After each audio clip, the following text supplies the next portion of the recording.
What's up, y'all? We're back for another Heat check. Yes, and we're going to be reviewing the Heat versus the Wizards back-to-back matchup. Let's talk about it. So the Miami Heat split their back-to-back matchup with the Washington Wizards, a team that I think they will see down the road. What do you think about what you've seen from them so far? Jimmy Butler is that dude. Oh, That is what one of the things I captured from the matchup between the Wizards and the Heat. Jimmy Butler is that dude.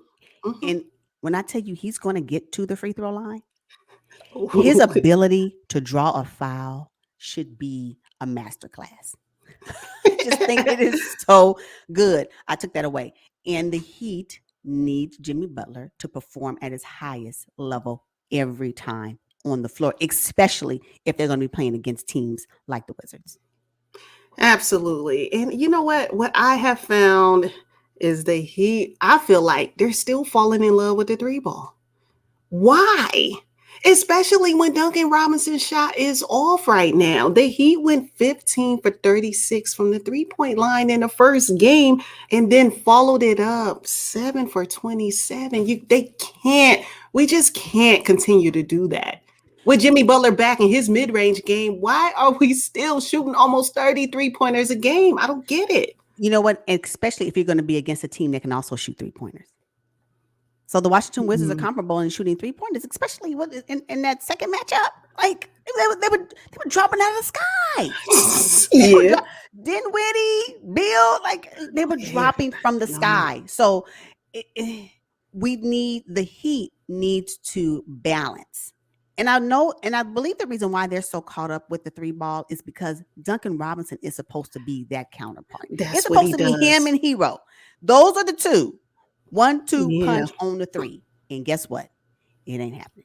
It ain't happening. So and when will the Heat adjust to the current way Duncan Robinson is playing? Just adjust until he gets his stride back. Like, just when they're going to adjust to that. I agree with you on that one. I think they need to kind of fix that. Yeah, they do. Now, Markieff Morris is still out with neck spasms. This is a shock because I really thought he sat out the first game after his incident with Jokic, kind of to prove a point. But this might be a lingering injury for him. I'm worried about him. You know what? Let me tell you something. That neck. So let me just share with you guys how serious your neck is. So I woke up. I felt when I got out of the bed the other day, I felt my neck like pinch. I was like, oh my gosh. So I was like this the whole day. When your neck is not functioning properly, you can't do anything. And so I didn't even realize. So I sympathize with the Morris brother because what are you gonna do if his neck is spasm? Yeah. The neck is serious, and so yeah, I feel for him. But okay, so he's out. I mean, who's the next man up? Unfortunately, that's what the league is all about, right? And so you have somebody that's out that you rely on, and you need their production in your roster, but they're not there. Next man up. So yeah, and you know Tyler Hero missed the first game.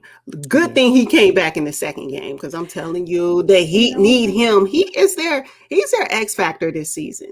But I'm telling you though, the fact that Tyler Hero did not play the first matchup, that gave Vincent. Can we talk about Gabe? Can we talk about Gabe though? I'm gonna need for him to get more minutes. Yep, absolutely. Immediately. Now, I don't know how y'all gonna slide him in. My suggestion would be put him in more often and take out Duncan Robinson more often. Right now. I'm just saying, just until you guys figure out what it is and how to adjust to Duncan Robinson's current play. Just right now. Because the 7 points that he's putting up as a shooting guard, it ain't gonna work. No. It ain't gonna work. It ain't gonna work. If you don't have Jimmy Butler doing lights out, if you don't have Tyler Hero taking up the slack, and can we just also mention what showed up in these two matchups? That PJ Tucker put up some points. Yeah, PJ. He's capable. He's definitely capable. Oh, but okay, so if Duncan Robinson can't do it, thank God PJ Tucker can. What he gave you what? First matchup was 15 points and second matchup was 14. Mm-hmm. He was like, what, 3 from 3 from the 3-pointer, 2 from 3 from the 3-pointer? Like, Yeah. Thank you, PJ. Yeah, he's an NBA champion. But can we talk about Kyle Lowry, though? I need more from Kyle Lowry. Both of us were really excited about him coming to the Miami Heat. I Really haven't seen consistency excited. from him yet. I haven't seen it. Yeah. You're gonna have to give us some consistency because I can tell you right now, Mhm, whatever that is, will not translate deep into the East. This East mhm. during conference teams are killing it. It's just you're gonna have to give more. So yeah, I was a little disappointed in Kyle Lowry actually in these two Mhm. matchups. Yeah. I did need more from him. I did need more from him. I don't know what it was, but yeah, it's a no for me. It's a no already. We're still at the top of the season. We are. Plenty of We time are. for We Kyle to are. get it together. We are. We are. And everything that I'm saying right now is on that base. I get it. So I get that. But we're talking about some of the things we've observed and seen in the two matchups when these Mhm. teams really, if I look at them, what are they, 2-3 currently in the standing? Yeah. Wizards There are number 2 and the Heat is number 3. Like, Yeah. Now, this also came down to turnovers.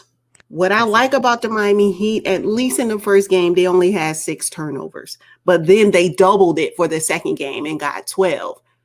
Anytime that happens, and it's a close game, in the second game, they were outscored, 32 to Mm, 27? mm-hmm. You can't let that happen. Those are points, valuable points, when Yeah. you're playing against a team that is pretty comparable to you. You got to take care of the basketball. Another thing that I think really helped the Wizards in the second matchup is that they figured out how to get to the free throw line. Yeah.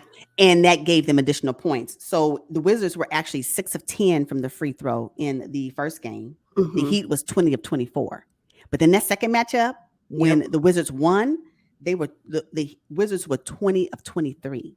Hmm. And I'm quite sure the last 2 points came from Kuzma doing whatever, shooting, missing the last 2 free throws. But what I'm saying is that when a team can be comparable in getting to the line like you, because the Heat is really good at getting there. Yes. Jimmy Butler is, I tell you, masterclass in how to draw a foul.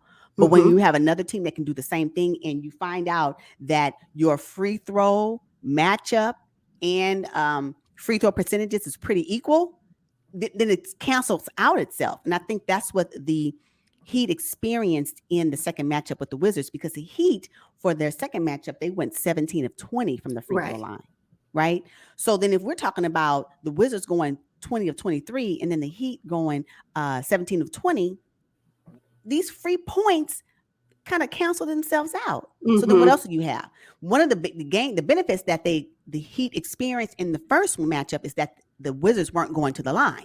So Right. that helped them, you know, that helped them with their point production. So yeah, we got to really be mindful of that. Yeah. Interesting how the Wizards didn't get to the line in Miami, but then all of a sudden they in DC, Let me tell and you, now they can get to the line. yeah, So but getting to the line is one thing. Being able to make the free throws right. is something Yeah. totally different. And they were able to do that. They had a pretty good equal free throw percentage, both teams. So yeah, I think Hmm. that was something that I noticed when I was watching the two matchups. Yeah. Yeah. Can we talk about Bam Adebayo? Hmm. I really like Bam Adebayo. I think he started off fairly decent for the 2022 season, but he might need a little support off the bench. I mean, Dwayne Dedman is backing him up right now. When free agency comes up, the Heat might want to consider getting another big body. I have to agree with you. It can be very taxing on Bam Adebayo to play against these people and these bigs in the league. It just is, right? And you need a bench player that can come help absorb some of that. Yeah, I have to agree with you on that one. Can we get Oladipo back in the Heat lineup? I was questioning whether or not he would be useful for this Heat roster, but I think he may be in periods.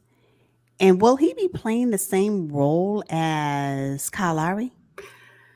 I don't know because I mean they're Hmm. very guard heavy. I feel like the Heat are guard heavy. I mean between Lowry, Hero, Gabe now, the resurgence of Gabe, Duncan, and I like Max Strus too. Yeah, Where would yeah. Victor Oladipo fit in? See, some there's some holes in that roster. Hmm. I wonder if they're going to be considering some type of trade during midseason trade where they can get another forward or two. They probably need They to have consider to. what that looks like. I agree. They are guard heavy, and it may not turn out to be successful as the season progresses. Interesting. Yeah. Interesting. What y'all think about that? Let us know. Yeah, let us know what you think about that. We're going to wrap up our heat chat, guys. Make sure you drop down in the comments, engage with us. We'll see you guys on the next one. But until then, Peace.